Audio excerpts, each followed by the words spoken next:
ನಮಸ್ಕಾರ ವೀಕ್ಷಕರೇ, father Muller medical college ಮತ್ತು ಆಸ್ಪತ್ರೆ ಅರ್ಪಿಸುವಂತಹ ಆರೋಗ್ಯ ಕಿರಣ ವಿಶೇಷ ವೈದ್ಯಕೀಯ ಸಂವಾದ ಕಾರ್ಯಕ್ರಮಕ್ಕೆ ಸ್ವಾಗತ. ನಾನು ಕವಿತಾ ಮಾಣಿ.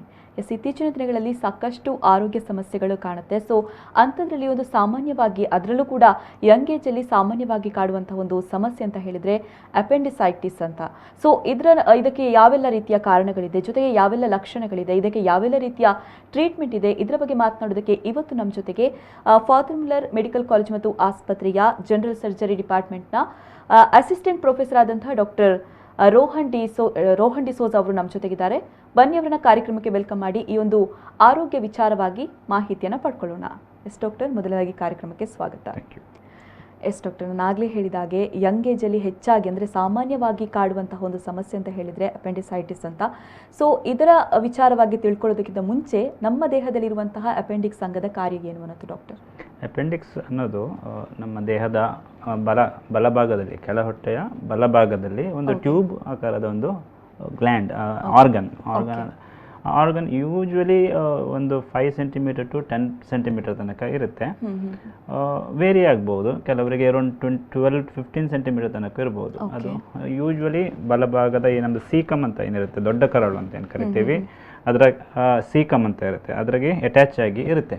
ಯೂಶ್ವಲಿ ಅರ್ಲಿಯರ್ ಅದಕ್ಕೆ ವೆಸ್ಟಿಜಲ್ ಆರ್ಗನ್ ಅಂದರೆ ಯೂಸ್ ಇಲ್ಲದದ್ದು ಅಂತ ಹೇಳ್ತಾ ಇದ್ರು. ಇತ್ತೀಚೆಗೆ ಅದು ನಮ್ಮ ದೇಹದಲ್ಲಿ ಇಮ್ಯುನಿಟಿಗೆ ಒಂದು ಸ್ವಲ್ಪ ಫಂಕ್ಷನ್ಸ್ ಇದೆ. ಅದು IgA ಇಮ್ಯುನೋಗ್ಲೋಬುಲಿನ್ಸ್ ಅಂತ ಏನು ಹೇಳ್ತಾರೆ, ಅದು ಆ್ಯಂಟಿಬಾಡೀಸ್ ನಮ್ಮ ಕೊಲಾನ್, ನಮ್ಮ ದೊಡ್ಡ ಕರಳು, ಸಣ್ಣ ಕರಳು, ಅದರದ್ದು ಇಮ್ಯುನಿಟಿಗೆ ಸೊ ಅದು ಆ್ಯಂಟಿಬಾಡೀಸ್ ಪ್ರೊಡ್ಯೂಸ್ ಮಾಡೋದಂತ ಈಗ ಪತ್ತೆ ಹಚ್ಚಿದ್ದಾರೆ. ಯೂಶ್ವಲಿ ಅದು ವೆಸ್ಟಿಜಲ್ ಅಷ್ಟು ಅಗತ್ಯನೂ ಇಲ್ಲ, ಅಂದರೆ ಅಷ್ಟು ಇಂಪಾರ್ಟೆಂಟ್ ಅಂತಲೂ ಆ ಥರ ಇಲ್ಲ. ಸೊ ಅಪೆಂಡಿಸೈಟಿಸ್ ಅಂದರೆ ಇನ್ಫೆಕ್ಷನ್ ಆ ಥರ ಎಲ್ಲ ಆದರೆ ಕೆಲವೊಮ್ಮೆ ಅದು ತೆಗೆದ್ರೂ ಆ ಥರ ಏನು ಪ್ರಾಬ್ಲಮ್, ದೊಡ್ಡದಾದ ಪ್ರಾಬ್ಲಮ್ ಏನು ಆಗೋದಿಲ್ಲ ಜೀವಕ್ಕೆ. ಬಟ್ ಅದಕ್ಕೆ ಅದರದ್ದೇ ಆದ ಒಂದು ಫಂಕ್ಷನ್ ಅಂತ ಇದೆ. ಅದಕ್ಕೆ ವರ್ಮಿಫಾರ್ಮ್ ಅಪೆಂಡಿಕ್ಸ್ ಅಂತ ಹೆಸರು, ಆ್ಯಕ್ಚುಯಲ್ ಹೆಸರು ಅದಕ್ಕೆ ವರ್ಮಿಫಾರ್ಮ್ ಅಪೆಂಡಿಕ್ಸ್ ಅಂತ ಅದೊಂದು ಟ್ಯೂಬ್ ಥರ ಇರೋದು, ಹಂಗೆ ರೈಟ್ ಸೈಡಲ್ಲಿ ಕೆಳಗೆ. ಹಾಗಾದರೆ ಈ ಒಂದು ಅಪೆಂಡಿಸೈಟಿಸ್ ರೋಗ ಅಂದರೆ ಏನು ಅಂತ ಡಾಕ್ಟರ್? ಅಪೆಂಡಿಸೈಟಿಸ್ ಅಂದರೆ ಅದರದ್ದು ಉರಿಯೂತ ಆಗೋದು. ಅಪೆಂಡಿಕ್ಸ್ ಇದ್ದು ಉರಿಯೂತ ಯಾವ ಕಾರಣಕ್ಕೂ ಆದರೂ ಅದಕ್ಕೆ ಅಪೆಂಡಿಸೈಟಿಸ್ ಅಂತ ಆಗ್ತದೆ. ಸೊ ಉರಿಯೂತ ಆಗಲಿಕ್ಕೆ ತುಂಬ ಕಾರಣ ಇದೆ. ಯೂಶ್ವಲಿ ಅದು ನಮ್ಮ ಜಠರದಲ್ಲಿ ಇದು ಊಟ ಮಾಡುವಾಗ ಹೋಗಿ ಅದರಲ್ಲಿ ಏನಾದರೂ ಇನ್ಫೆಕ್ಷನ್, ಬ್ಯಾಕ್ಟೀರಿಯಲ್ ಇನ್ಫೆಕ್ಷನ್ ಇದ್ದರೆ ಅದಕ್ಕೆ ತಾಗಿ ಅದು ಉರಿಯೂತ ಆಗುತ್ತೆ. ಆ ಥರ ಆದ್ರೂ ನೋವು ಬರ್ತದೆ. ನಮ್ಮ ಊಟದಲ್ಲಿ ಏನಾದರೂ ಸಣ್ಣ ಕಲ್ಲುಗಳು ಏನಾದರೂ ಜೀರ್ಣ ಆಗೋದದ್ದು ಏನಾದರೂ ಮೆಟೀರಿಯಲ್ ಇಲ್ಲ, ನೀರು ಸ್ವಲ್ಪ ಕಡಿಮೆ ಕುಡಿದು ಸ್ವಲ್ಪ ಮಲ ಸ್ವಲ್ಪ ಗಟ್ಟಿಯಾದರೆ ಅದು ಹೋಗಿ ಸ್ಟಕ್ ಆದರೆ ಅದರಿಂದ ಸ್ಟಕ್ ಆಗಿ ಇನ್ಫೆಕ್ಷನ್ ಆಗುತ್ತೆ. ಕೆಲವೊಮ್ಮೆ ಈ ಮಕ್ಕಳಲ್ಲಿ ಲಿಂಫಾಯ್ಡ್ ಗ್ಲ್ಯಾಂಡ್ ಅಂತ ಏನು ಹೇಳ್ತೇವೆ, ಕಡಲೆಗಳು ಏನಂತಾರೆ, ಅದು ಸ್ವಲ್ಪ ಉರಿಯೂತ ಆಗಿ ಬ್ಲಾಕ್ ಆಗುತ್ತೆ, ಅದರಲ್ಲೂ ಅಪೆಂಡಿಕ್ಸ್ ಬರುತ್ತೆ. ಏಜ್ಡ್ ಆಗೋದ್ರಲ್ಲಿ ಕೆಲವು ಕ್ಯಾನ್ಸರ್, ಅಲ್ಲಿ ಈ ನಮ್ಮ ದೊಡ್ಡ ಕರುಳಿನ ಕ್ಯಾನ್ಸರ್ ಅಲ್ಲಿ ಬಂದು ಸ್ವಲ್ಪ ಅಲ್ಲಿ ಬ್ಲಾಕ್ ಆದರೆ ಕೆಲವೊಮ್ಮೆ ಅದು ಅಪೆಂಡಿಕ್ಸ್ಗೆ ಕಾರಣ ಆಗುತ್ತೆ. ಸೊ ನಾನಾ ಥರದ ಕಾರಣಗಳಿದೆ, ಒಂದೇ ಕಾರಣ ಅಂತ ಇಲ್ಲ. ಯೂಶ್ವಲಿ ಅದು ಬ್ಯಾಕ್ಟೀರಿಯಾ ಮತ್ತು ಲಾಸ್ಟಿಗೆ ವೈರಸ್ ಇನ್ಫೆಕ್ಷನ್ ಆಗಿ ಅದರಲ್ಲಿ ಕ್ಯೂ ತುಂಬಿ ಡೇಂಜರ್ ಅಂದರೆ ಕೆಲವೊಮ್ಮೆ ಅದು ಹೊಡಿತದೆ. ಸೊ ಈ ಥರ ಆ ಸ್ಟೇಜಿಗೆ ಹೋಗ್ತದೆ. ಕೆಲವೊಮ್ಮೆ ಮೈಲ್ಡಲ್ಲೇ ಇರ್ತದೆ. ಸೊ ಕಾರಣ ಅಂದರೆ ಅದು ಯೂಶ್ವಲಿ ಬ್ಯಾಕ್ಟೀರಿಯಲ್ ಮತ್ತು ಈ ಇನ್ಫೆಕ್ಷನ್ ಈ ಥರ ಬ್ಲಾಕ್ ಆಗೋದು, ಈ ಥರ ಎಲ್ಲ ಕಾರಣ ಅಂತ ಹೇಳ್ಬೋದು ಅಪೆಂಡಿಸೈಟಿಸ್. ಎಸ್ ಡಾಕ್ಟರ್, ಕಾಸಸ್ ಬಗ್ಗೆ ಹೇಳ್ತಾ ಇದ್ರಿ. ಇನ್ನು ಈ ಒಂದು ರೋಗದ ವಿಚಾರಕ್ಕೆ ಸಂಬಂಧಪಟ್ಟಂತೆ ವಂಶಪಾರಂಪರಿಕವಾಗಿ ಬರುವಂಥ ಚಾನ್ಸಸ್ ಇದೆಯಾ, ಹೇಗೆ? ಹೌದು, ಮನೆಯಲ್ಲಿ ದೊಡ್ಡವರಿಗೆ ಅಂದರೆ ಮನೆಯಲ್ಲಿ ಫ್ಯಾಮಿಲಿಯಲ್ಲಿ ಅಪೆಂಡಿಸೈಟಿಸ್ ಇದ್ದರೆ ಅದು ಮಕ್ಕಳಲ್ಲಿ ಸ್ವಲ್ಪ ಅದಕ್ಕೆ ಜೆನೆಟಿಕ್ ಅಂತ ಏನು ಹೇಳಲಿಕ್ಕೆ ಬರೋದಿಲ್ಲ, ಬಟ್ ಅಂಥವರಿಗೆ ಕಾಣೋದು ಜಾಸ್ತಿ, ಫ್ಯಾಮಿಲಿಯಲ್ಲಿ ಕಾಣೋದು ಜಾಸ್ತಿ. ಹಾಗಾದರೆ ಈ ರೋಗದ ಲಕ್ಷಣಗಳೇನು, ಸಿಂಪ್ಟಮ್ಸ್ ಏನು ಅನ್ನೋದು ಡಾಕ್ಟರ್? ಯೂಶ್ವಲಿ ಈ ಅಪೆಂಡಿಕ್ಸ್ ರೋಗ ಈ 30 ವರ್ಷದ ಕೆಳಗಿನವರಿಗೆ ತುಂಬ ಎಫೆಕ್ಟ್ ಆಗುತ್ತೆ. ಓಲ್ಡ್ ಏಜಲ್ಲಿ ಅಷ್ಟು ಬರೋದಿಲ್ಲ. ಬಟ್ ಪ್ರಾಬ್ಲಮ್ ಏನಂದರೆ ಓಲ್ಡ್ ಏಜಲ್ಲಿ ಒಂದು ಕಂಡು ಬಂದರೆ ಅಥವಾ ತುಂಬ ಯಂಗಲ್ಲಿ 5 ಇಯರ್ಸ್ಗಿಂತ ಕೆಳಗೆ ಅದರಲ್ಲಿ ಸಿವಿಯರಿಟಿ ತುಂಬ ಜಾಸ್ತಿ. ಅವರಲ್ಲಿ ಅದು ಸಿವಿಯರ್ ಇನ್ಫೆಕ್ಷನ್ ಆಗಿ ಸೆಪ್ಟಿಕ್ ಆಗಿ ಕೆಲವೊಮ್ಮೆ ಪೇಷಂಟ್ಸಿಗೆ ಇಲ್ಲ, ಮಕ್ಕಳಿಗೆ ಆಗಲಿ ಅಥವಾ ಓಲ್ಡ್ ಏಜಿಗಾಗಲಿ ತುಂಬ ರಿಸ್ಕ್ ಅದು. ಬಟ್ ಯಂಗ್ ಏಜಲ್ಲಿ ಯೂಶ್ವಲಿ 30ರಿಂದ ಕೆಳಗಡೆ ಒಂದು ಅವರಿಗೆ ಅಷ್ಟೇನು ಪ್ರಾಬ್ಲಮ್ ಆಗೋದಿಲ್ಲ. ಈ ಮಕ್ಕಳಲ್ಲೂ ಅರೌಂಡ್ 20 ಇಯರ್ಸ್ ತನಕ ಇನ್ನೂ ಜಾಸ್ತಿ. ಸೊ ಕಾಣಿಸೋದು 30 ಇಯರ್ಸ್ಗಿಂತ ಕಡಿಮೆ ಏಜಲ್ಲಿ, ಬಟ್ ಈ 20 ಇಯರ್ಸ್ ತನಕ ತುಂಬಾ ಅದು ಎಫೆಕ್ಟ್ ಆಗೋದು. ಸೊ ಈ ಏಜ್ ಗ್ರೂಪಲ್ಲಿ ಹೊಟ್ಟೆ ನೋವು ಅಂತ ಬರ್ಬೋದು. ಹೊಟ್ಟೆ ನೋವು ತುಂಬ ಟೈಮ್ ಗ್ಯಾಸ್ಟ್ರೈಟಿಸ್ ಇರುತ್ತೆ, ಬಟ್ ಒಂದು ಸಿವಿಯರ್ ಹೊಟ್ಟೆ ನೋವು ಕೆಳ ಹೊಟ್ಟೆ ರೈಟ್ ಸೈಡ್, ಯೂಶ್ವಲಿ ರೈಟ್ ಸೈಡಲ್ಲಿ ಸ್ಟಾರ್ಟ್ ಆಗಿ ಅದು ಕಡಿಮೆ ಆಗ್ತಾ ಇಲ್ಲ, ಒಂದಿನ ಆಯಿತು, ಮತ್ತೆ ವಾಮಿಟಿಂಗ್ ಆಗ್ತದೆ, ಆಮೇಲೆ ಜ್ವರ ಬರ್ತದೆ. ಇದು ಯೂಶ್ವಲಿ ಈ ಥರ ಕಾಣಿಸ್ಕೊಳ್ತದೆ. ಹೊಟ್ಟೆ ನೋವು ಬರ್ತದೆ, ಯೂಶ್ವಲಿ ವಾಮಿಟಿಂಗ್, ಸೊ ಜ್ವರ ಬರ್ತದೆ. ಸೊ ಇದರಲ್ಲಿ ಮೇಯ್ನ್ ಹೊಟ್ಟೆ ನೋವು. ಸೊ ಒಂದಿನದಲ್ಲಿ ಕಮ್ಮಿ ಆಗದಿದ್ದರೆ ನಾವು ಈ ಥರ ಟೆಸ್ಟ್ ಮಾಡಿ ನೋಡ್ತೀವಿ. ಈ ರೈಟ್ ಸೈಡ್ ನಾವು ಪ್ರೆಸ್ ಮಾಡಿ ನೋಡುವಾಗ ರೈಟ್ ಸೈಡ್ ನೋವಿದ್ದರೆ ಅದರಲ್ಲಿ ನಾವು ಅದಕ್ಕೆ ಮತ್ತೆ ಬೇರೆ ಟೆಸ್ಟ್ಗಳೆಲ್ಲ ಮಾಡಬೇಕಾಗ್ತದೆ. ಇದೆಲ್ಲ ಮಾಡಿ ಜ್ವರ ಅಂತ ಇತ್ತಂದರೆ ನಾವು ಮತ್ತೆ ಎಪೆಂಡಿಸೈಟಿಸ್ ಇರ್ಬೋದು ಅಂತ ಒಂದು ನಾವು ಥಾಟ್ ಮಾಡಿ ಅದರದ್ದು ಫರ್ದರ್ ಇನ್ವೆಸ್ಟಿಗೇಷನ್ ಮಾಡ್ತೇವೆ. ಯೂಶ್ವಲಿ ಹೊಟ್ಟೆ ನೋವು, ವಾಮಿಟಿಂಗ್, ಸೊ ಈ ಥರ ಸಿಂಪ್ಟಮ್ಸ್ ಇರ್ತದೆ. ಅದೇ ರೀತಿಯಲ್ಲಿ ಕಿಡ್ನಿ ಸ್ಟೋನ್ ಕೂಡ ಇದೇ ಲಕ್ಷಣಗಳನ್ನ ಹೊಂದಿರುತ್ತೆ ಅಂತ ಹೌದು, ಹೇಳ್ತಾರೆ. ಅದೊಂದು ಸೊ ಅದಕ್ಕೆ ಹೋಲಿಸಿದ್ರೆ ಇದಕ್ಕೆ ಈ ರೋಗಕ್ಕೆ ಹಾಗೂ ಕಿಡ್ನಿ ಸ್ಟೋನ್ಗೆ ಯಾವ ರೀತಿಯ ಡಿಫ್ರೆನ್ಸ್ ಇದೆ ಅನ್ನೋದು ಡಾಕ್ಟರ್? ಹೌದು, ಇದು ಬೇಸಿಗೆ ಕಾಲದಲ್ಲಿ ಯೂಶ್ವಲಿ ಕಿಡ್ನಿ ಸ್ಟೋನು ಮತ್ತು ಅಪೆಂಡಿಕ್ಸ್ ಕೆಲವೊಮ್ಮೆ ನಮಗೆ ಡಿಫ್ರೆನ್ಷಿಯೇಟ್ ಮಾಡಲಿಕ್ಕೆ ತುಂಬ ಕಷ್ಟ ಆಗ್ತದೆ. ಎಲ್ಲ ಒಂದೇ ಟೈಪ್ ಕಾಣ್ತದೆ ಕೆಲವೊಮ್ಮೆ. ಬಟ್ ಕಿಡ್ನಿ ಸ್ಟೋನಲ್ಲಿ ಸಿವಿಯರ್ ಆಗಿ ನೋವು ಬರುತ್ತೆ. ಈಗ ರೈಟ್ ಸೈಡ್ ಕಿಡ್ನಿ, ಯಾಕೆಂದರೆ ಅಪೆಂಡಿಕ್ಸ್ ಇರೋದು ರೈಟ್ ಸೈಡಲ್ಲಿ, ಸೊ ರೈಟ್ ಸೈಡ್ ಕಿಡ್ನಿ ನೋವಲ್ಲಿ ಸಿವಿಯರ್ ಆಗಿ ಪೇನ್ ಬರ್ತದೆ ಅದೇ ಜಾಗದಲ್ಲಿ. ಬಟ್ ಅದು ಮತ್ತೆ ಇಂಜೆಕ್ಷನ್ ಕೊಟ್ಟರೆ ಕಮ್ಮಿ ಆಗ್ತದೆ. ಬಟ್ ಇದು ಈ ನೋವು ಹೋಗೋದಿಲ್ಲ. ಆಮೇಲೆ ಕಿಡ್ನಿ ಸ್ಟೋನಲ್ಲಿ ಅದು ಸಡನ್ನಾಗಿ ಬರುತ್ತೆ, ಪೇನ್ ಸಡನ್ನಾಗಿ ಬರುತ್ತೆ. ಒಂದೆರಡು ವಾಮಿಟಿಂಗ್ ಇರ್ಬೋದು, ಬಟ್ ಅದಕ್ಕೆ ಕೆಲವೊಮ್ಮೆ ನಾವು ಸ್ಕ್ಯಾನ್ ಮಾಡಬೇಕಾಗ್ತದೆ. ಇದು ಅಪೆಂಡಿಕ್ಸ್ ಅದೇ ಇಲ್ಲ ಅಂತ ನೋಡಲಿಕ್ಕೆ ನಾವು ಸ್ಕ್ಯಾನ್ ಮಾಡಿ ಪತ್ತೆ ಹಚ್ಚಬೇಕಾಗ್ತದೆ ಕೆಲವೊಮ್ಮೆ. ಯೂಶ್ವಲಿ ಜ್ವರ ಎಲ್ಲ ಇರೋದಿಲ್ಲ, ಈ ಕಿಡ್ನಿ ಸ್ಟೋನಲ್ಲಿ ಜ್ವರ ಎಲ್ಲ ಇರೋದಿಲ್ಲ. ರಿಕರೆಂಟ್ ಅಟ್ಯಾಕ್ ಇರ್ತದೆ, ಮೊದಲು ಬಂದಿರ್ತದೆ. ಆಮೇಲೆ ನೀರು ಕಮ್ಮಿ ಕುಡಿಯೋದು ಹಿಸ್ಟ್ರಿ ಎಲ್ಲ ಆ ಥರ ಎಲ್ಲ ಇರ್ತದೆ ಕಿಡ್ನಿ ಸ್ಟೋನಲ್ಲಿ. ಬಟ್ ಅಪೆಂಡಿಕ್ಸಲ್ಲಿ ನಾನು ಹೇಳಿದ್ನಲ್ಲ, ಒಂದು 20 years 30 years ಏಜ್ ಗ್ರೂಪಲ್ಲಿ ಫೀವರ್, ವಾಮಿಟಿಂಗ್ ಈ ಥರ ಇದ್ದರೆ ಸಸ್ಪಿಷನ್ ನಮಗೆ ಜಾಸ್ತಿ ಅಪೆಂಡಿಸೈಟಿಸ್ ಇರ್ಬೋದು ಅಂತ ಸಸ್ಪಿಷನ್ ಜಾಸ್ತಿ. ಅಂದರೆ ಇದು ತುಂಬ ಡೇಂಜರಸ್ಸಾ ಹೀಗೆ? ಅಪೆಂಡಿಸೈಟಿಸ್ ಹೇಳಿದಾಗೆ ಅದು ಮೈಲ್ಡ್ ಸ್ಟೇಜ್ ಮತ್ತು ಸಿವಿಯರ್ ಸ್ಟೇಜ್ ಅಂತ ಇರುತ್ತೆ. ಸಿವಿಯರ್ ಅಪೆಂಡಿಸೈಟಿಸ್ ಸ್ವಲ್ಪ ಡೇಂಜರೇ. ಯೂಶ್ವಲಿ ಓಲ್ಡ್ ಏಜಲ್ಲಿ ಬಂದರೆ 60-65 ವರ್ಷ ಮೊದಲು ಬಂದರೆ, ಆಮೇಲೆ ಬಂದರೆ ಅಂಥವರಲ್ಲಿ ಅಥವಾ ಮಕ್ಕಳಲ್ಲಿ 5 ವರ್ಷ ಕೆಳಗಿನ ಮಕ್ಕಳಲ್ಲಿ ಬಂದರೆ ಅದು ಡೇಂಜರ್. ಅದಕ್ಕೆ ನಾವು ಇಮ್ಮಿಡಿಯೇಟಾಗಿ ಟ್ರೀಟ್ಮೆಂಟ್ ಮಾಡಬೇಕು, ಇಮ್ಮಿಡಿಯೇಟಾಗಿ ಸರ್ಜರಿ ಮಾಡಿ ತೆಗಿಬೇಕಾಗ್ತದೆ ಆ ಥರ. ಈ ಯಂಗ್ ಏಜಲ್ಲಿ ಮೈಲ್ಡ್ ಬಂದರೆ ಅಷ್ಟೇನು ಡೇಂಜರ್ ಇಲ್ಲ. ಯೂಶ್ವಲಿ ಅದಕ್ಕೆ ಕೆಲವೊಮ್ಮೆ ಸರ್ಜರಿನೂ ಬೇಕಾಗಿರೋದಿಲ್ಲ ಮೈಲ್ಡ್ ಬಂದರೆ. ಬಟ್ ಸಿವಿಯರ್ ಆ ಸ್ಟೇಜಲ್ಲಿ ಸಿವಿಯರ್ ಬಂದರೆ ಅದಕ್ಕೆ ಎಮರ್ಜೆನ್ಸಿ ಸರ್ಜರಿ ಬೇಕಾಗ್ತದೆ. ಹಾಗಾದರೆ ಬೇರೆ ಯಾವೆಲ್ಲ ರೋಗ ಇದೇ ಟೈಪಲ್ಲಿ ಇರುತ್ತೆ ಅನ್ನೋದು? ಹೌದು, ಈ ಒಂದು ಅಪೆಂಡಿಕ್ಸ್ ಆ ಜಾಗದಲ್ಲಿ ಇನ್ನೊಂದು ದೊಡ್ಡ ಕರಳಿಂದ ಇನ್ಫೆಕ್ಷನ್, ಅದು ಸೀಕಂಬದ ಇನ್ಫೆಕ್ಷನ್ ಬಂದ್ರೂ ಈ ರೈಟ್ ಸೈಡಲ್ಲಿ ಪೇನ್ ಬರುತ್ತೆ. ನಾನು ಹೇಳಿದಾಗೆ ಕಲ್ಲಿದ್ದು ಈ ಕಿಡ್ನಿ ಸ್ಟೋನ್, ಆ ಕಿಡ್ನಿದು ಇನ್ಫೆಕ್ಷನ್ ಆದ್ರೂ ರೈಟ್ ಸೈಡಲ್ಲಿ ನೋವು ಬರ್ತದೆ.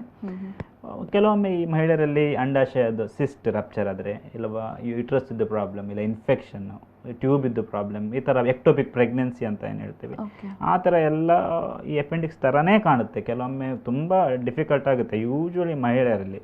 ಅಪೆಂಡಿಕ್ಸ್ ಮತ್ತು ಈ ಓವರಿಸ್, ಯೂಟ್ರಸ್ ಅದರದ್ದೆಲ್ಲ ಡಿಸೀಸಸ್ಗೆ ನಾವು ಡಿಫ್ರೆನ್ಷಿಯೇಟ್ ಮಾಡೋದು ಕೆಲವೊಮ್ಮೆ ತುಂಬ ಕಷ್ಟ ಆಗುತ್ತೆ. ಸೊ ಅದಕ್ಕೆ ನಾವು ಎಲ್ಲ ಇನ್ವೆಸ್ಟಿಗೇಷನ್ ಮಾಡ್ತೀವಿ, ಅಲ್ಟ್ರಾಸೌಂಡ್, CT ಎಲ್ಲ ಮಾಡಿ ಕೆಲವೊಮ್ಮೆ ಪತ್ತೆ ಹಚ್ತೀವಿ.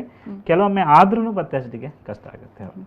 ಎಸ್ ಡಾಕ್ಟರ್, ಆಗಲಿ ನೀವು ಅಪೆಂಡಿಸೈಟಿಸ್ ಬಗ್ಗೆ ಸಾಕಷ್ಟು ಮಾಹಿತಿಯನ್ನು ನೀಡ್ತಾ ಇದ್ರಿ. ಇನ್ನು ಇದನ್ನು ಪತ್ತೆ ಹಚ್ಚೋದು ಹೇಗೆ ಅನ್ನುವಂಥ ಡಾಕ್ಟರ್? ಯೂಶ್ವಲಿ ನಾವು ಪೇಷಂಟ್ ಬಂದ ಕೂಡಲೇ ಎಕ್ಸಾಮಿನೇಷನ್, ರೋಗ ಚರಿತ್ರೆ ಎಲ್ಲ ಕೇಳ್ತೀವಿ. ನಮಗೆ ವೆರಿ ಇಂಪಾರ್ಟೆಂಟ್, ಅದು ಹೇಗೆ ಶುರುವಾಯಿತು, ನೋವಿಂದ ಶುರುವಾಯ್ತಲ್ಲ, ವಾಂತಿಯಿಂದ ಶುರುವಾಯ್ತಾ? ವಾಂತಿನೇ ಜಾಸ್ತಿ ಆಗ್ತಾ ಇದ್ದಾರೆ ಪೇಷಂಟಿಗೆ, ವಾಂತಿಯಿಂದ ಸ್ಟಾರ್ಟ್ ಆಗಿದ್ದಾರೆ. ಯೂಶ್ವಲಿ ಇದು ಅಪೆಂಡಿಕ್ಸ್ ಆಗುವ ಚಾನ್ಸಸ್ ಕಡಿಮೆ, ಯಾಕೆಂದರೆ ಗ್ಯಾಸ್ಟ್ರೋ ಎಂಟ್ರೈಟಿಸ್ ಅಂತ ಏನು ಹೇಳ್ತೀವಿ ಅದು ಯೂಶ್ವಲಿ ವಾಂತಿಯಿಂದ ಸ್ಟಾರ್ಟ್ ಆಗುತ್ತೆ. ಸೊ ನಮಗೆ ಅದು ಡಿಫ್ರೆನ್ಷಿಯೇಷನ್ ಬೇಕಾಗ್ತದೆ, ನೋವು ಶುರು ಆಯಿತಾ ಇಲ್ಲ ವಾಂತಿ ಶುರು ಆಯಿತಾ ಅಂತ. ಯಾಕೆಂದರೆ ಹೊರಗಡೆ ಏನಾದರೂ ಊಟ ಏನಾದರೂ ಬೇರೆ ಥರದ್ದು ಇಲ್ಲ ಹೋಟೆಲ್ ಊಟ ಆ ಥರ ಮಾಡಿದರೆ ಕೆಲವೊಮ್ಮೆ ವಾಂತಿ ಸ್ಟಾರ್ಟ್ ಆಗುತ್ತೆ, ತುಂಬ ವಾಂತಿ ಸ್ಟಾರ್ಟ್ ಆಮೇಲೆ ಹೊಟ್ಟೆ ನೋವು ಬರ್ತದೆ. ಸೊ ಇಂಥದ್ರಲ್ಲಿ ಯೂಶ್ವಲಿ ಅಪೆಂಡಿಸೈಟಿಸ್ ಇರೋದಿಲ್ಲ. ಬಟ್ ಯೂಶ್ವಲಿ ಪೇಯ್ನ್ ಫಸ್ಟ್ ಬಂದರೆ ಆಮೇಲೆ ವಾಂತಿ ಬಂದರೆ ಅವರಿಗೆ ಅಪೆಂಡಿಕ್ಸ್ ಇರುವ ಚಾನ್ಸಸ್ ಜಾಸ್ತಿ, ಸಸ್ಪಿಷನ್ ಜಾಸ್ತಿ ನಮಗೆ. ಸೊ ಬಂದ ಕೂಡಲೇ ನಾವು ರೋಗ ಚರಿತ್ರೆ ಕೇಳ್ತೇವೆ, ಎಕ್ಸಾಮಿನೇಷನ್ ಮಾಡ್ತೀವಿ. ಎಕ್ಸಾಮಿನೇಷನ್ ಮಾಡಿ ಆ ನೋವಿದ ಸಿವಿಯರಿಟಿ ನೋಡ್ತೀವಿ, ಮೈಲ್ಡ್ ಇದೆಯಾ, ಸಿವಿಯರ್ ಇಲ್ಲ ನೋವು ತುಂಬ ಸಿವಿಯರ್ ಇದೆ ಅಂತ ನೋವು ಟೆಸ್ಟ್ ಮಾಡ್ತೀವಿ. ಆಮೇಲೆ ಬ್ಲಡ್ ಟೆಸ್ಟ್ ಮಾಡ್ತೀವಿ ನಾವು, ಅದು ಕೌಂಟ್ ಏನಂತ ಹೇಳ್ತಾರೆ, ಕೌಂಟ್ ಟೆಸ್ಟ್ ಮಾಡ್ತೀವಿ, ಅದು ಎಷ್ಟಿದೆ ನೋಡ್ತೇವೆ. ಸೊ ಯೂಶ್ವಲಿ 10,000 ಕೆಳಗಿರಬೇಕು, ಬಟ್ 15,000 20,000 ಆ ಥರ ಇದ್ದರೆ ತುಂಬ ಡೇಂಜರ್ ಅಂತ ಹೇಳ್ಬೋದು. 20,000 ಆ ಥರ ಇದ್ದರೆ ತುಂಬ ಡೇಂಜರ್ ಅಂತಲೇ ಹೇಳ್ಬೋದು. ಆಮೇಲೆ ಸ್ಕ್ಯಾನ್ ಮಾಡ್ತೀವಿ, ಅಲ್ಟ್ರಾಸೌಂಡ್ ಸ್ಕ್ಯಾನ್. ಅದರಲ್ಲಿ ಸ್ವಲ್ಪ ಅಪೆಂಡಿಕ್ಸ್ ಒಂದು 70% ಕಾಣ್ತದೆ, ಒಂದು 30% ಯೂಶ್ವಲಿ ಕಾಣೋದಿಲ್ಲ. ಅಂಥದ್ದು ಡೌಟ್ ಇದ್ದರೆ ನಾವು ಸಿ ಟಿ ಸ್ಕ್ಯಾನಿಗೆ ಮಾಡಬೇಕಾಗ್ತದೆ. ಸಿ ಟಿ ಸ್ಕ್ಯಾನಿಗೆ ಸ್ವಲ್ಪ ಕಾಸ್ಟ್ಲಿ ಇರುತ್ತೆ, ಬಟ್ ಕೆಲವೊಮ್ಮೆ ಇಂಥ ಕಂಡೀಷನಲ್ಲಿ ಮಾಡಬೇಕಾಗ್ತದೆ. ಸಿ ಟಿ ಸ್ಕ್ಯಾನ್ ಮಾಡಿ ಅದರಲ್ಲಿ ಯಾವ ಸ್ಟೇಜಲ್ಲಿದೆ ಅಪೆಂಡಿಕ್ಸ್, ಮೈಲ್ಡ್ ಅಪೆಂಡಿಕ್ಸ್ ಇದೆಯಾ ಅಥವಾ ಸಿವಿಯರ್ ಅಪೆಂಡಿಕ್ಸ್ ಇದೆಯಾ, ಅಪೆಂಡಿಸೈಟಿಸ್ ಇದೆಯಾ ಅಂತ ನೋಡಬೇಕಾಗ್ತದೆ.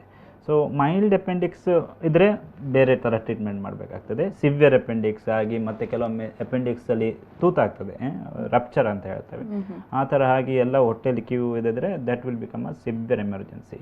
ಅದು ಅದರಲ್ಲಿ ರಿಸ್ಕು ಜಾಸ್ತಿ ಆ ಥರ ಇದ್ದರೆ. ಸೊ ಅದೆಲ್ಲ ನಾವು blood test, ultrasound, C T scan ಇದೆಲ್ಲ ಮಾಡಿ ಒಂದು ಲೆವೆಲ್ ನೋಡಬೇಕಾಗ್ತದೆ. ಈ ಪೇಷಂಟ್ ಯಾವ ಲೆವೆಲಲ್ಲಿದೆ, ಸೀರಿಯಸ್ ಲೆವೆಲಲ್ಲಿದೆಯಾ ಇಲ್ಲ ಮೈಲ್ಡ್ ಲೆವೆಲಲ್ಲಿ ಇದೆಯಾ ಅಪೆಂಡಿಕ್ಸ್ ಅಂತ ನೋಡಬೇಕಾಗ್ತದೆ.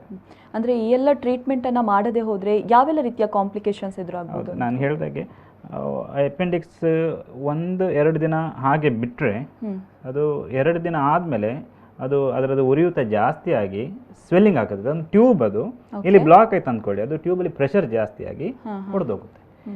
ಅದು ಹೊಡೆದೋದ್ಮೇಲೆ ಹೊಟ್ಟೆಯಲ್ಲೆಲ್ಲ ಸೆಪ್ಟಿಕ್ ಆಗಲಿಕ್ಕೆ ಸ್ಟಾರ್ಟ್ ಆಗ್ತದೆ. ಪೆರಿಟೋನೈಟಿಸ್ ಅಂತ ಹೇಳ್ತೇವೆ.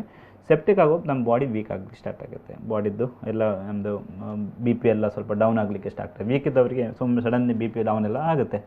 ಸೊ ರಿಸ್ಕಿನೇ ಅದು. 2-3 ದಿವಸ ಬಿಟ್ಟರೆ ಒಂದು ತುಂಬ ಜನರಿಗೆ ಅದು ಹೊಡಿತದೆ, ರಪ್ಚರ್ ಆಗ್ತದೆ. ಸೊ ಡಿಲೇ ಮಾಡುವಂಥದ್ದು ತುಂಬ ಡೇಂಜರ್.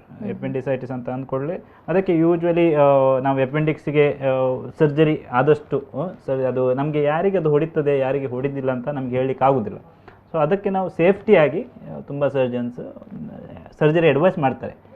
ಕಂಪಲ್ಸರಿ ಅಂತ ಅಲ್ಲ, ಬಟ್ ಅಡ್ವೈಸ್ ಸೇಫ್ಟಿ. ಅದು ಯಾಕೆಂದರೆ ಅನ್ಸರ್ಟಿನಿಟಿ ಇರುತ್ತೆ, ಯಾರಿಗೆ ಅದು ರಪ್ಚರ್ ಆಗ್ಬೋದು ಇಲ್ಲ ಅಂತ ಹೇಳಲಿಕ್ಕೆ ಆಗೋದಿಲ್ಲ. ಅದಕ್ಕೋಸ್ಕರ.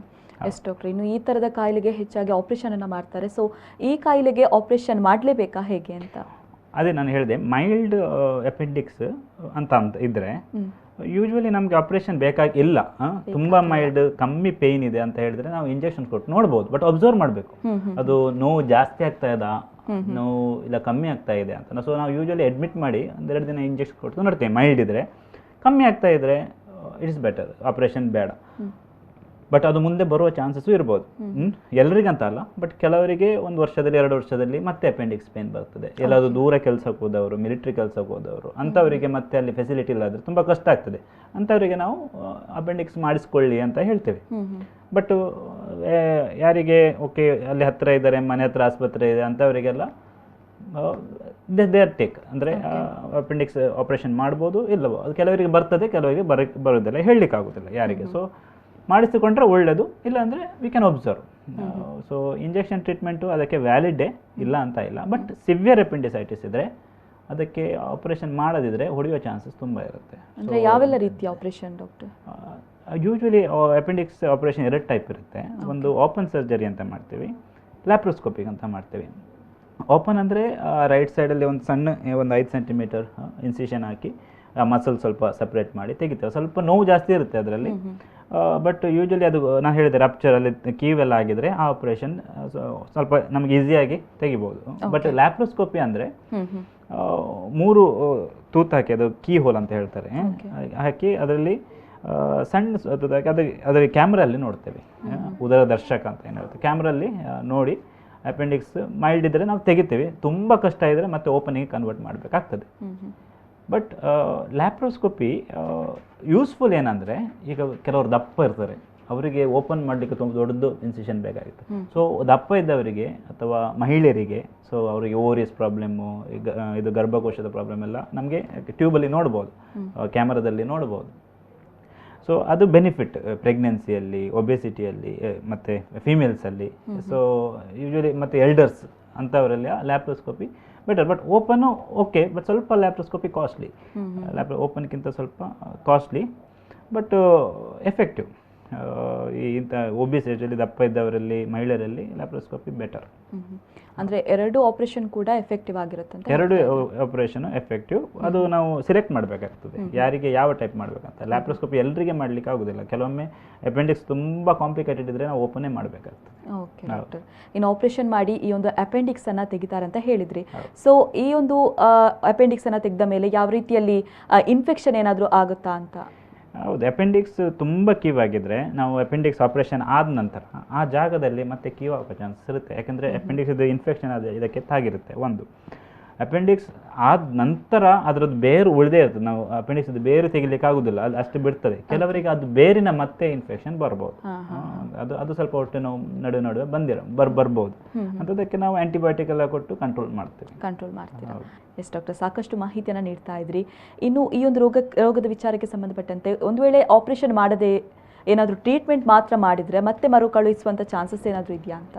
ಹೌದು, ಈಗ ನಾವು ಜಸ್ಟ್ ಟ್ಯಾಬ್ಲೆಟ್ ಕೊಟ್ಟು ಮೆಡಿಕೇಶನ್ಸ್ ಕೊಟ್ಟು ಅವರಿಗೆ ಹೇಳ್ತೇವೆ ಈ ಥರ ನೆಕ್ಸ್ಟ್ ಪೇನ್ ಅಬ್ಡಮಿನ್ ಬರ್ಬೋದು ನಿಮಗೆ, ಒಂದು ನೋಡ್ತಾ ಇರಿ, ಇಫ್ ಎಟ್ ಆಲ್ ಆ ಥರ ಪೇನ್ ಇಮಿಡಿಯೇಟ್ಲಿ ಬನ್ನಿ ಅಂತ ಯೂಶ್ವಲಿ ಹೇಳ್ತೇವೆ.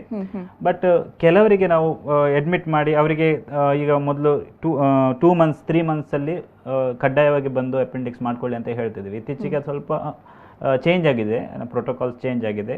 ಕೆಲವರಿಗೆ 1 ವರ್ಷ 2 ವರ್ಷ ಆದ್ರೂ ಹೊಟ್ಟೆ ನೋವು ಏನು ಬರೋದಿಲ್ಲ, ರಿಪೀಟ್ ಏನು ಬರೋದಿಲ್ಲ. ಸೊ ಅಂಥವರಿಗೆ ಆಪರೇಷನ್ ಅಗತ್ಯ ಇರೋದಿಲ್ಲ. ಮೈಲ್ಡ್ ಇದ್ದರೆ, ಗಡಿ ಬಂತಂದರೆ ಈಗ ಇಂಜೆಕ್ಷನ್ ಕೊಟ್ಟು ಕಳಿಸಿದ್ವಿ, ಆಪರೇಷನ್ ಮಾಡಿಲ್ಲ, 6 ಮಂತ್ಸಲ್ಲಿ ಮತ್ತೆ ಬಂತು, ಮತ್ತೆ 6 ಮಂತ್ಸಲ್ಲಿ ಬಂತಂತ ಹೇಳಿದ್ರೆ ಆಪರೇಷನ್ ಮಾಡಿಸ್ಕೊಳ್ಳೋದೇ ಒಳ್ಳೇದು ಆ ಥರ. So depends, each cases depends. But usually 2 to 3 ಮಂತ್ಸಲ್ಲಿ ಆಪರೇಷನ್ ಮಾಡಿಸಿದ್ರೆ ಒಳ್ಳೇದಾಗ್ತದೆ.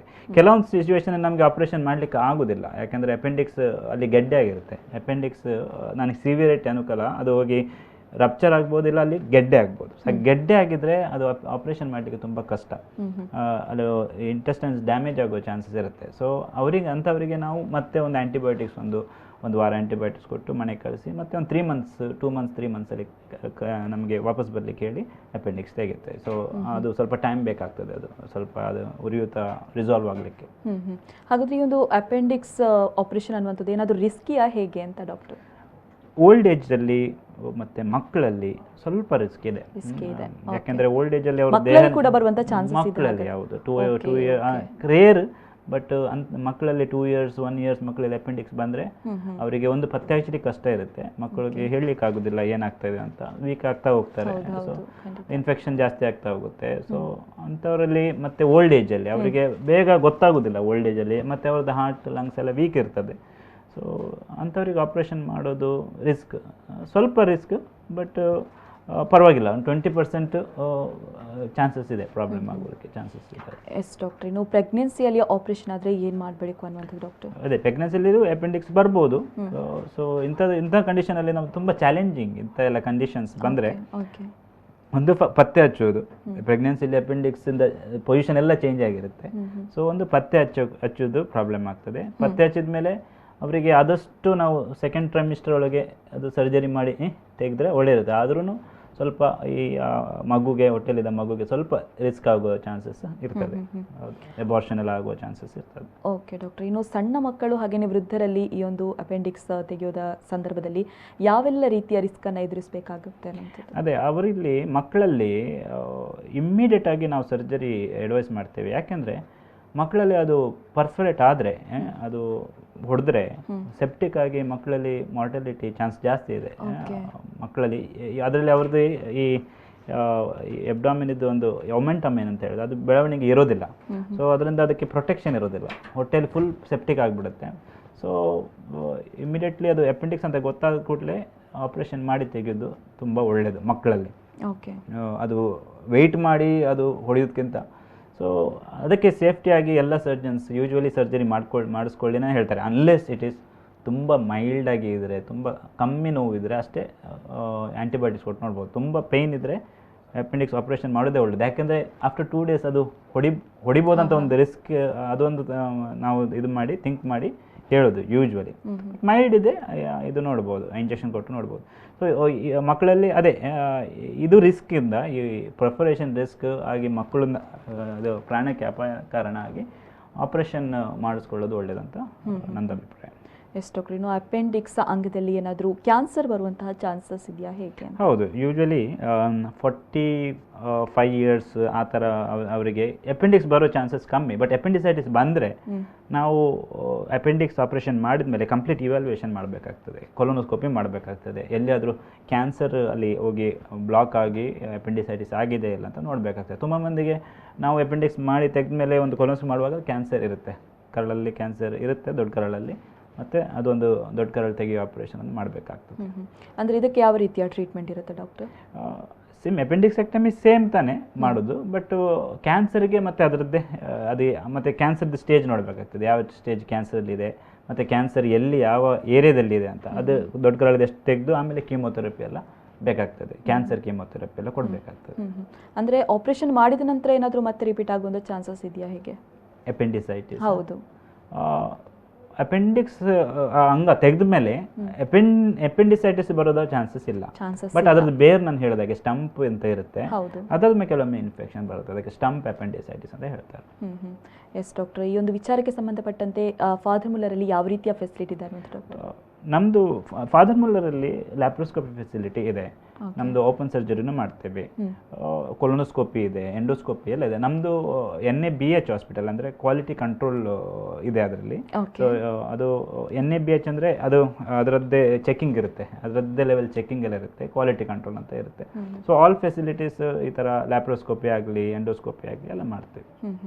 ಎಸ್ ಡಾಕ್ಟರ್, ಇನ್ನು ಕೊನೆಯದಾಗಿ ಈ ಒಂದು ಅಪೆಂಡಿಸೈಟಿಸ್ ಅನ್ನುವಂಥ ರೋಗದ ವಿಚಾರಕ್ಕೆ ಸಂಬಂಧಪಟ್ಟಾಗೆ ವೀಕ್ಷಕರಿಗೆ ಏನು ಹೇಳ್ತೀರಾ ಅನ್ನುವಂಥದ್ದು? ಅದೇ ಯೂಶ್ವಲಿ ಪೇಯ್ನ್ ಅಬ್ಡಾಮಿನ್, ಹೊಟ್ಟೆ ನೋವು ಅಂತ ಬಂದ ಕೂಡಲೇ ನೆಗ್ಲೆಕ್ಟ್ ಮಾಡಬೇಡಿ ಅಂತ ಹೇಳೋದು. ಯಾಕೆಂದರೆ ಇಮ್ಮಿಡಿಯೇಟ್ಲಾಗಿ ಅದು ಯಾವುದೋ ಕಾರಣಕ್ಕಾಗಿ ಹೊಟ್ಟೆ ನೋವು ಬಂದಿದೆ, ಅದು ಅಪೆಂಡಿಕ್ಸ್ ಇರ್ಬೋದು ಇಲ್ಲದೇ ಇರ್ಬೋದು. ಅಪೆಂಡಿಸೈಟಿಸ್ ಒಂದು ವೇಳೆ ಇದ್ದರೆ ಕೇರ್ಲೆಸ್ ಮಾಡಿದರೆ ಅದು 2-3 ದಿನದಲ್ಲಿ ಅನ್ಸರ್ಟನಿಟಿ, ಕೆಲವರಿಗೆ ಅದು ಪರ್ಫೊರೇಟ್ ಆಗ್ತದೆ, ಹೊಡ್ತದೆ, ಆಮೇಲೆ ಅದು ಸಿವಿಯರಿಗೆ ಹೋಗ್ತದೆ, ಲೈಫಿಗೆ ರಿಸ್ಕ್ ಆಗ್ತದೆ. ಸೊ ಎಲ್ಲ ಟ್ರೀಟ್ಮೆಂಟ್ ಇದ್ದ ಕಾರಣ ನೆಗ್ಲೆಕ್ಟ್ ಮಾಡಿ ಸುಮ್ಮನೆ ಜೀವಕ್ಕೆ ಅಪಾಯ ಮಾಡಿಸ್ಕೊಳ್ಳೋದಕ್ಕಿಂತ ಆಸ್ಪತ್ರೆ ಅಂತ ಹೆದರಿಕೊಂಡು ಮನೆಯಲ್ಲಿ ಕೂತ್ಕೊಳ್ಳೋದು ಅವಶ್ಯಕತೆ ಇಲ್ಲ. ಆಸ್ಪತ್ರೆ ಬಂದರೆ ಜಸ್ಟ್ ನೋಡಿ ಸ್ಕ್ಯಾನ್ ಮಾಡಿ ಕಂಡು ಹಿಡಿಯುವಂಥ ರೋಗ ಇದು, ಇದಕ್ಕೇನು ಹೆದರಬೇಕಂತ ಏನಿರಲ್ಲ. ಇಮಿಡಿಯೇಟ್ಲಿ ಬಂದು ತೋರಿಸ್ಕೊಂಡ್ರೆ ಅದು ಅಪೆಂಡಿಸೈಟಿಸಾ ಸುಮ್ಮನೆ ಅದು ಮೈಲ್ಡ್ ಗ್ಯಾಸ್ಟ್ರೈಟಿಸಾ ಅಂತ ನಾವು ರೂಲ್ ಔಟ್ ಎಲ್ಲ ಮಾಡಿ ಕಳಿಸ್ತೇವೆ. ಸೊ ಇಂಥ ಒಂದು ಸಣ್ಣ ಅದು ಪತ್ತೆ ಹಂಚುವಂಥ ರೋಗಕ್ಕೆ ಸುಮ್ಮನೆ ಜೀವ ಕಳೆದುಕೊಳ್ಳುವ ಅವಶ್ಯಕತೆ ಇಲ್ಲ. ಸೊ ಹೊಟ್ಟೆ ನೋವು ಬಂದ ಕೂಡಲೇ ಯೂಶ್ವಲಿ ಮಕ್ಕಳಲ್ಲಿ, ದೊಡ್ಡವರಲ್ಲಿ ಮೇಯ್ನ್ಲಿ, ಬಟ್ ಬೇರೆಯವರಲ್ಲೂ ಬಂದು ಟೆಸ್ಟ್ ಮಾಡಿಸ್ಕೊಳ್ಳಿ, ಸರ್ಜನ್ಸ್ ಹತ್ರ ಬನ್ನಿ. ಇಲ್ಲ ಮೆಡಿಸಿನ್ ಯಾರ್ಯಾದರೂ MBBS ಫಿಸಿಷಿಯನ್ ತೋರಿಸಿದ್ರು ಅವ್ರಿಗೆ ಗೊತ್ತಿರುತ್ತೆ, ಟ್ರೈನಿಂಗ್ ಇರ್ತದೆ, ಅದು ಯಾವ ರೀತಿ ಹೊಟ್ಟೆ ನೋವು ಅಂತ ಟ್ರೈನಿಂಗ್ ಇರ್ತದೆ. MBBS ಡಾಕ್ಟ್ರಿಗೂ ಗೊತ್ತಿರುತ್ತೆ, ಅವರಿಗೆ ಟ್ರೈನ್ ಮಾಡಿರ್ತಾರೆ ಮೆಡಿಕಲ್ ಕಾಲೇಜಲ್ಲಿ, ಅದು ಅಪೆಂಡಿಸೈಟಿಸ್ ಅಥವಾ ಇಲ್ಲ. ಸೊ ಅವರು ಪತ್ತೆ ಹಚ್ಚಿ ಅವರು ಸರ್ಜನ್ ಹತ್ರ ಕಳಿಸ್ತಾರೆ. ಸೊ ಒಳ್ಳೆ ಸರ್ಜನ್ ಹತ್ರ ಹೋಗಿ ಮಾಡಿಸ್ಕೊಳ್ಳಿ ಅಂತ. ಎಸ್ ಡಾಕ್ಟರ್, ಇಷ್ಟು ಹೊತ್ತು ನಮ್ಮ ಜೊತೆಗಿದ್ದು ಅಪೆಂಡಿಸೈಟಿಸ್ ಅನ್ನುವಂಥ ಒಂದು ರೋಗದ ವಿಚಾರವಾಗಿ ಸಾಕಷ್ಟು ಮಾಹಿತಿಯನ್ನು ನೀಡಿದ್ರಿ. Thank you so much. Thank you very much. ನೋಡಿದ್ರಲ್ಲ ವೀಕ್ಷಕರೇ, ಅಪೆಂಡಿಸೈಟಿಸ್ ಅನ್ನುವಂಥ ಒಂದು ರೋಗ ಯಾವ ರೀತಿಯಲ್ಲಿ ಬರುತ್ತೆ, ಜೊತೆಗೆ ಇದಕ್ಕೆ ಯಾವೆಲ್ಲ ರೀತಿಯ ಕಾರಣಗಳಿದೆ, ಯಾವೆಲ್ಲ ಲಕ್ಷಣಗಳಿವೆ, ಹಾಗೆಯೇ ಇದಕ್ಕೆ ಯಾವೆಲ್ಲ ರೀತಿಯ ಟ್ರೀಟ್ಮೆಂಟ್ ಇದೆ, ಎಲ್ಲದನ್ನ ಕೂಡ ಡಾಕ್ಟರ್ ತಿಳಿಸಿಕೊಟ್ರು. ನೀವು ಕೂಡ ಇದನ್ನು ನೆಗ್ಲೆಕ್ಟ್ ಮಾಡದೆ ಟ್ರೀಟ್ಮೆಂಟ್ ಪಡ್ಕೊಳ್ಳಿ ಅಂತ ಹೇಳ್ತಾ, ಇದಾಗಿತ್ತು ಈ ಹೊತ್ತಿನ ವಿಶೇಷ ಕಾರ್ಯಕ್ರಮ. ನಿರಂತರ ಸುದ್ದಿ, ಮಾಹಿತಿ, ಮನೋರಂಜನೆಗಾಗಿ ನೋಡ್ತಾ ಇರಿ V4 ನ್ಯೂಸ್. ಇದು ಮುನ್ನುಡಿ, ಮುನ್ನಡೆಗಾಗಿ.